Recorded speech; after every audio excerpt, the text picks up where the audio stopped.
Hello, আসসালামু আলাইকুম। আজকে চলে যাচ্ছি হাঁস কিনতে বাজারে। তো আমার খুব শখ ছিল একদিন বাজারে গিয়ে হাঁস কিনে আনবো নিজের পছন্দ মতো, তারপর রান্না করব। তাই চলে আসলাম হাজারে বাজারে। তো দেখি হাঁস এটা দেশি আর এটা হচ্ছে ফার্মের। তো আমরা দেশি থেকে একটা হাঁস নিচ্ছি। এই হাঁসটা আমাদের পছন্দ হয়েছে, তাই আমরা এই হাঁসটা এখন লোককে জিজ্ঞেস করছি দাম কত পড়বে। তো কেজি হিসাবে উনি বিক্রি করে, আমরা ওইভাবে হাঁসটা কিনে নিলাম। তো হাজব্যান্ডের সাথে এসেছিলাম, কারণ আমি একা বাজারে কখন আসি না, তাই ওনার সাথে সকলে আসলাম। এখন ড্রেসিং করতে দিয়ে দিয়েছি হাঁসটাকে, সাথে কিছু মুরগিও নিয়ে নিয়েছি আমি। এই মুরগিগুলো ওনারা জবাই করে ড্রেসিং করে দেবে। আমার হাজব্যান্ড টাকা দিচ্ছে ওনাকে, যে টাকা হয়েছে। তো এখন এসেছি, কিছু মশলাপাতি লাগবে, তাই মশলাপাতিগুলো কিনতে, কারণ হাঁস রান্না করতে অবশ্যই মশলাপাতি লাগবে। তাই একসাথে নিয়ে নিলাম সবগুলো মশলা। তো এখন আমি বাসায় চলে এসেছি। বাসায় এসে সুন্দর করে হাঁসটা বেছে নিচ্ছি, কারণ যতই ড্রেসিং করুক আমাদের নিজেদের বাসায় একটু না বাসলে সে হাঁস খাওয়া যায় না। কারণ হাঁসে আপনারা সবাই জানেন অনেক পশম থাকে। তো আমি কোনোভাবে সুন্দর করে হাঁসটা কেটে নিলাম। হাঁসটা কেটে নিয়ে এখন বাছা শেষ, এখন সুন্দরভাবে কেটে নিচ্ছি। আমি যেভাবে খাবো সেইভাবে পিস পিস করছি।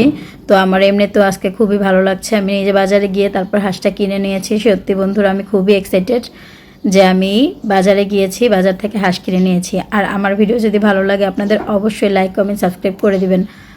তো আমি হাঁসটা কোটা শেষ আমার সুন্দরভাবে। দেখুন আমি একটা হাঁড়িতে নিয়ে নিয়েছি হাঁস কোটাটা। এখন সুন্দর করে হাঁসটা আমি ধুয়ে নিচ্ছি। হাঁস সুন্দরভাবে না ধুইলে পশমটা থেকে যাবে, হাঁস খেতে অনেক সময় অনেক ভালো লাগে না, এই জন্য। তাই আমি সুন্দরভাবে হাঁসটা ধুয়ে নিলাম। তো এখন একটা পাত্রে উঠিয়ে নিলাম ধোয়ার পরে।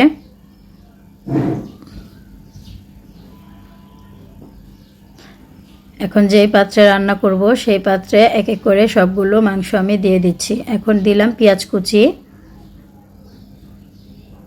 আদা রসুন বাটা, জিরা বাটা, গরম মশলা বাটা, লবণ, মরিচের গুঁড়া,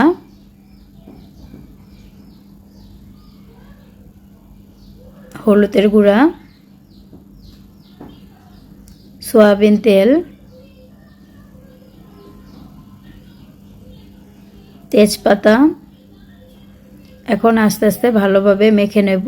মেখে কিছুক্ষণ ম্যাগনেট করে রেখে দেব। ম্যাগনেট করলে মশলাটা ভালোভাবে মাংসের ভিতরে ঢুকে যায় বন্ধুরা। তাই আমি এখন সুন্দর করে মেখে কিছুক্ষণ 10 মিনিটের মতো রেখে দেব। 10 মিনিট রাখার পরে চুলায় উঠিয়ে দিলাম রান্না করা। তো দেখেন এই তো একটু কষিয়ে এসেছে। এখন আমি একটু ভালোভাবে নেড়ে দিচ্ছি। দেখুন বন্ধুরা আমার রান্নাটা কেমন হয়েছে। যদি রান্নাটা ভালো লাগে অবশ্যই আমার পাশে থাকবেন। এই তো আরেকবার কষাচ্ছি। হাঁসটা আসলে অনেক বুড়ো হাঁস, তাই একটু ভালোভাবে কষিয়ে রান্না করে নিচ্ছি। তো আমার বাচ্চারা আবার আলু পছন্দ করে, তাই আমি হাঁসে একটু পরিমাণ আলু দিয়ে দিলাম। এখন আবার একটু নেড়ে নিচ্ছি। এখন দিয়ে দেব একটু পানি।